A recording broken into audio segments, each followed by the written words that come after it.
বর্তমান সময়ে জনপ্রিয় রোমান্টিক জুটি ইয়াশ রোহান ও কেয়া পায়েল। দিন দিন বাংলা নাটকের জনপ্রিয়তা বেড়েই চলেছে। সেই ধারাবাহিকতায় আবারও নতুন নাটক নিয়ে হাজির হয়েছেন জনপ্রিয় এই জুটি।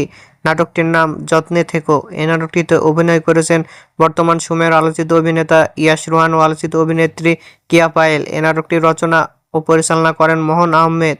নাটকটি খুব শীঘ্রই ঈদে সিএমবির ইউটিউব চ্যানেলে প্রকাশিত হবে। আপনারা দেখতে চাইলে অবশ্যই সিএমবির ইউটিউব চ্যানেলে চোখ রাখুন এবং নিয়মিত নতুন নতুন নাটকের আপডেট পেতে হলে চ্যানেলটিকে সাবস্ক্রাইব করে রাখুন। পরবর্তী ভিডিওর জন্য অপেক্ষা করুন।